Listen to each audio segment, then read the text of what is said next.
Welcome to the bold analysis.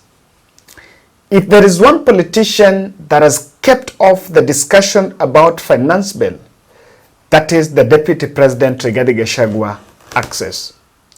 So there was an event in Ruiru yesterday, and I paid attention to the coronation of Kiengei yesterday, and I had mentioned that the early report was that the former president and Rigathi Gachagua were to share podium there alongside Natembeya and Kalonzo Moka. But as of yesterday, what happened is Rigathi attended with Kalonzo Moka, and Uhuru Kenyatta just sent a donation, plus even Mama Ngina just sent their donations. But that event was very critical. We made some very key observations there I want us to look at. And you can see that the axis that voted no over finance bill is actually coalescing around the Deputy President, Rigathi Gachagua. And could there be a card of exit from UDA amid the hostility that government is facing? The card of exit on Rigathi axis. So why was that important? That event very important. Just 2 days ago, rather on 19th, Wahome Thuku shared this poster. You're seeing this poster here is the Baringo County event that was also going on yesterday. It was attended by Musalia and Kimani Ichung'wah as chief guests. So this event, initially, there is a report that I want to read about it. Deputy President Rigathi Gachagua was scheduled to tour Baringo County for 2 days. He was supposed to commission 2 projects in Eldamaravane and Marigat, then attend a fundraiser at Barwesa High School and show support to women groups in Kabarnet. However, a certain directive from State House transmitted by President P.A. Farouk Kibet instructed the members of parliament not to host the deputy president. As a result, the MPs had to change their plans and welcome the unexpected guests of honor, the Prime Cabinet Secretary Musalia Mudavadi and Majority Leader Kimani Ichung'wah. And so this event in Baringo was supposed to be Rigathi's event. So when Rigathi was in Ruiru, I was closely following this. Remember, I had promised that I was going to give you a report about this. I was closely following this because I was waiting to hear whether he's going to put a comment on what had really happened. But looking at the report, the speech, there was something very interesting. Of course, you can see the rival there with Kalonzo Moka. And in his speech, Rigathi is saying something that is not ordinary. That because this is a man that believed Mount Kenya is behind William Ruto, and no any other person should be allowed in Mount Kenya. But in an interesting speech, he seems to be speaking a different language, saying that the elders have informed him to open his arms and just make friends beyond Mount Kenya. And this is not necessarily about William Ruto. This is a report that I would want us to look at. A rare sense of unity between Deputy President Rigathi Gachagua and Azimio Core Principal Kalonzo Moka was witnessed Friday at the consecration of comedian Cam Bishop Benson Gadhungu, as the two seemed to speak in one voice.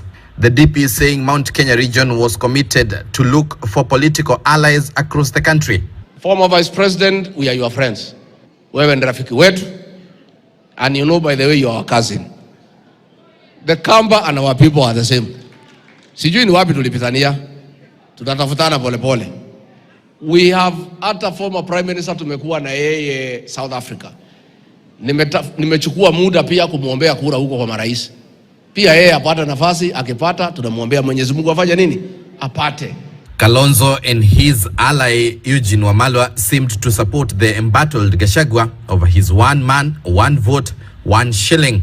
This region, we used to go to an election with an enemy. We have decided that we have no enemy.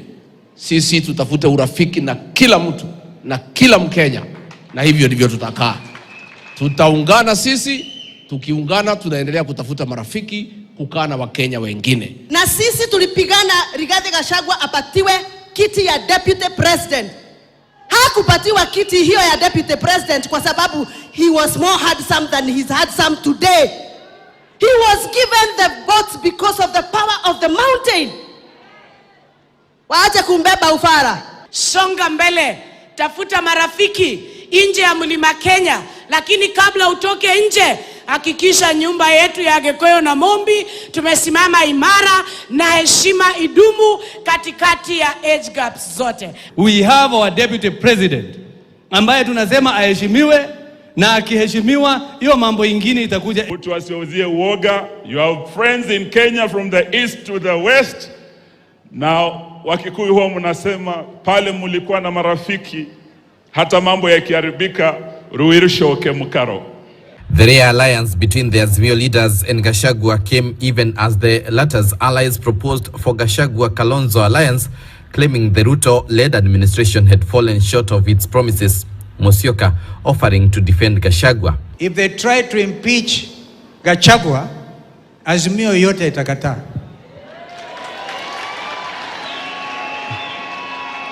Hiyo nimesema wazi. But we can impeach both Gachagua and Ruto. Sisi ni wapinzani. I told you, sikilizeni. Because mkifanya yale yalifanyika jana, under Article 37, it is the right of every Kenyan to picket, to demonstrate, kufanya mambo haya yote, bora tu asiwe na silaha. Hawa watoto hawakuwa na silaha.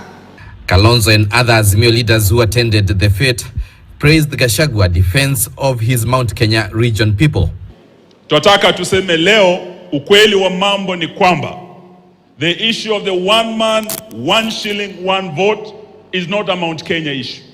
It is a Kenyan issue. This was a BBI issue. Now, and this is what I was talking about. In that speech, Rigathi is acknowledging that now it's time now to make friends with everyone. Remember, you will actually understand that it's happening at a time where government is facing hostility. And most of leaders that are on president's side, it's for over time he has complained that even people that are supporting him are being harassed and of course is being hounded out of office. But it's happening at a time when protests are going on around against finance bill.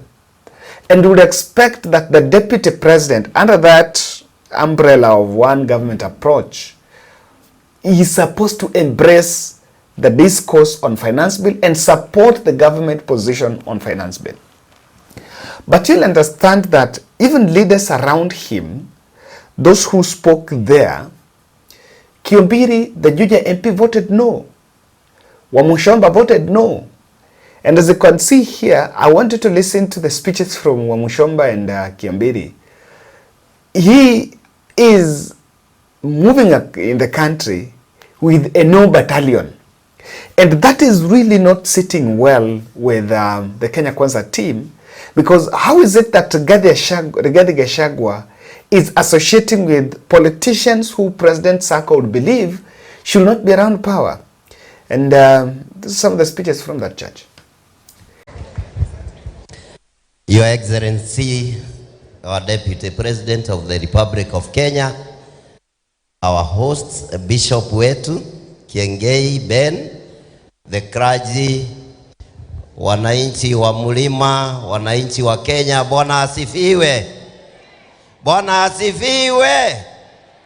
Haya, hii ndiyo kura moja ya Gen Z ambayo ilipiga no jana.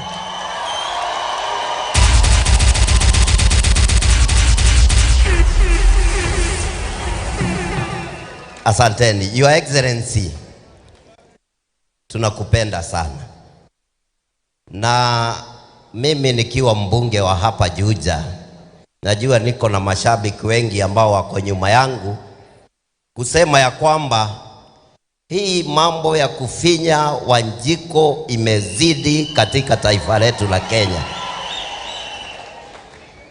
Your Excellency, ukumbuke tulisimama na kura moja ambayo ilikuwa inasema mambo ya kuweka ushuru wa affordable housing ambayo tulisema ni 1.5%, na hao wananchi wakakubali tuendelee kuwapiga ama kuwaitisha hizo pesa ndio tuweze kujenga manyumba. Your Excellency, nikiangalia hapa kwangu Juja hatujaweza kuwa na yale manyumba na mwaka umeisha.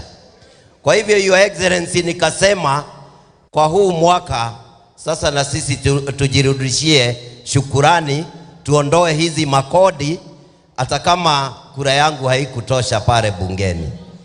Na Your Excellency, juu tunaenda wiki ijayo kwa committee of the whole, mimi msimamo wangu utakuwa ule ule wa kukataana na mambo ya kutoshwa ushuru kwa hao wananchi wa Kenya. Wameumia ya kutosha. Your Excellency, tunakupongeza kwa vile umekuwa mnyenyekevu, umeshikilia mlima, umesema umoja wetu ndio nguvu yetu. Tuendelee hivyo hivyo. Pia mkumbuke hapa tuko na Gema community ambayo tungeomba Your Excellency mshikane na Kalonzo Musyoka tuweze kuchukua kura zetu za Gema community, tutembee tukiwa kitu kimoja. Kwa hayo mengi ambayo nimeyasema, Mungu awabariki. And so clearly you will understand something out of there, that Rigathi, yes, he cannot come out and say I oppose finance bill, but he can also not oppose finance bill because he's also a beneficiary of that bill. He's part of that system. However, there is an attempt to try to create an impression that I'm not part of it. I'm not part of the mess. And interestingly, when Kalonzo Musyoka was speaking, Kalonzo Musyoka was saying, for the first time, I am sitting next to Rigathi and, saying, I admire Rigathi for your fight, and saying, if they try to impeach you, then Azimio will support you. What's going on here? It is not a coincidence that Uhuru Kenyatta and the team skipped and Kalonzo met with Rigathi there. But then let me tell you, for that Kenge is a very close friend to Uhuru Kenyatta. So I am very sure that it was well scripted for Rigathi to share the podium and make that technical appearance with Kalonzo Musyoka. And you realize after it they joined a rally. Both Kalonzo and Rigathi all had a rally in that place. Even Gathoni Mushomba joined Rigathi's rally. So you will see those photos, like in politics, these things do happen. Those photos were to be taken. The photos of Rigathi, Kalonzo had to be taken, and someone is whispering this to me. Could it be that there is a ticket of Rigathi Kalonzo being floated in somewhere in the back room to checkmate William Ruto? And what will be the potential of such a ticket? Kalonzo Rigathi or Rigathi Kalonzo. It can only be Kalonzo Rigathi. Kalonzo can sanitize Rigathi. But so what is in stake? What is at stake, ladies and gentlemen? I want us to look at that. And there is something that Nani said. There is something that Baba Yao said. He said, never again will we have a gentleman agreement. We will sit on what do we have on this. He's talking about power sharing. So, ladies and gentlemen, I would not want to, of course, pursue that narrative, pursue that ticket. I think it will still now, and it should also be insensitive at the time where country is talking about finance bill and all those in power really are trouble. But one thing I'm realizing here is regarding Gachagua associating with the No Battalion, because even Kalonzo is a No Battalion. Rigathi associating with the No Battalion is key. And two things, and something is spoken, and that is what I want to look at, that the elders informed him to look for friends outside Mount Kenya. What are these elders telling him? Why should Rigathi go and look for friends? Rigathi should look for friends so that he can make his own political clout. He can establish his own political niche. And what does that tell you? Boils down to 2027, 2032 politics. That this time round, we are not going to, as Mount Kenya will not go to an election with an enemy. Bwana Deputy President, sisi wewe ndio mkubwa wetu sahi. Na sisi hatutaki kuona ukiwa mistreated ama disrespected. Sisi tunataka upewe heshima, kwa sababu heshima yako inaoneshana heshima ya Mount Kenya region. Ile kitu tunasema, kwa sababu tunajua wale tunapigana nao, tunashindana nao, sio watu wachache.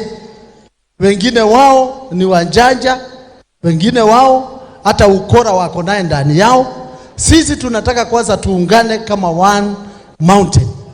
Na sisi tunataka tukienda 2027, mwito wa watu wa street, mimi nikiwa kwa street, ni kitu moja. Sisi tukuwe na candidate mmoja wa kiti ya president ambaye atanegotiate na wale wengine kama Mheshimiwa Kalonzo Musyoka. Sisi tu hapana taka kuenda vile tulienda last time. Tukishikana na mtu lazima kuwe maandishi, tutapata hii na tutapata hii na tutapata hii. Maneno ya kubahatisha tena hatutaki. Point number 2. Mimi nikiwa Nairobi tumesikia aibu kubwa sana kuona watu wetu wamebomolewa manyumba. Watu wengi sana Wakikuyu, watu wa Mount Kenya wamebomolewa manyumba yao ambayo That is what he is clearly telling the country. We will not go to an election with an enemy. And I can tell you, the probability that Rigathi met Raila is very high in South Africa. It's also there. So these things don't just happen. The probability that Raila met Rigathi in South Africa is there.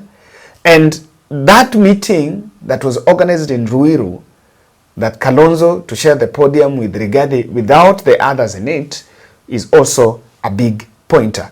And one thing I'm telling you here is Rigathi is clearly disassociating with the UDA. You will realize that when the day that UDA signed, the ANC signed a merger deal with the UDA, Rigathi Gachagua was out of the country. So Rigathi Gachagua is the deputy party leader. But Ruto and Mudavadi signed a deal in his absence.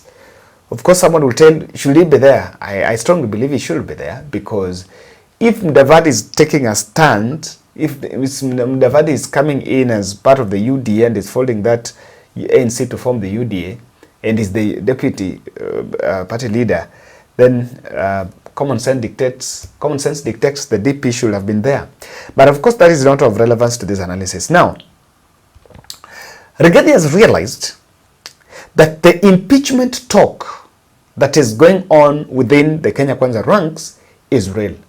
And let me tell you, when Ruto realizes that he has already lost Mount Kenya and he can no longer scoop it, because let me tell you, the Kimani Chungwa and the team that's remaining with President Ruto and the Ndindi Nyoro and the young politicians from Mount Kenya that are revolving around him, they cannot bulldoze Rigathi. During the last PG, Kimani Kiunjuri, Mwangi Kiunjuri and Ndindi Nyoro are reported to have tried to, hit Rigathi over the fallout, and Ruto had to stop. In State House, that story, Nation reported that story. Ruto had to stop that and interrupted and told those MPs to stop. Why? Because Rigathi angekaranga hiyo meeting.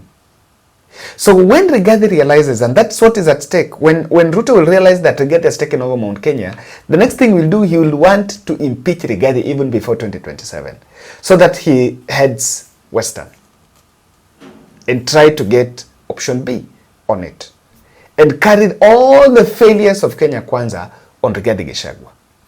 So I think that's what, and if he's talking about the elders have spoken to me, he's talking about Uhuru Kenyatta.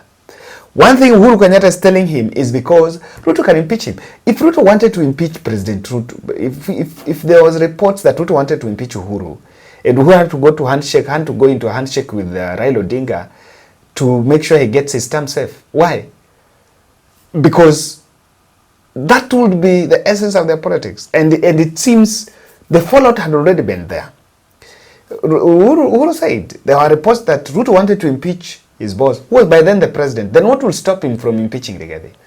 I think that's one thing that is here. Number two, the fact that Kenya Kwanza popularity is wanting is already rattling many people and is affecting people that are now considering political realignments. It might become very difficult as things go. People might have to jump and go with Gen Z. And probably this will be part of the discussion to create a niche. With the growing, waning popularity, people might try to craft a niche outside Ruto. Number three, the red meat slot is slowly gravitating towards Musalia Mudavadi or Kithure Kindiki. It's gravitating towards the two. And I've been saying this. If Rigathi is dropped as the running mate, what is his option? If he's dropped as the running mate, then his option is to go for presidency, to be in the ticket. Otherwise, that will mean political oblivion, because if he is not picked as the running mate, then what does it mean for him? He cannot be appointed as a minister. You cannot come from a vice president to a minister. You cannot come from vice president to vice as a governor. You cannot go vice again as an MP. It's not realistic. It's not realistic. So Rigathi understands very well, and Rigathi is putting a standby team, standby strategy. If he's not picking me, I'm going to vie, and then I must look for friends outside Mount Kenya and away from William Ruto. Lastly, to cut his niche, he might think of taking Ruto head on. If Rigathi wants to be the kingpin, then he must face Ruto in 2027. That is going to be the Mount Kenya kingpin. If he wants to be Mount Kenya kingpin, wants to control the mountain, he must face Ruto head on. And that's why the Samzo was saying in town, if Rigathi is with the Gen Z, then he should just come out and denounce the finance bill. Ladies and gentlemen, that is my take, and let's meet in the next.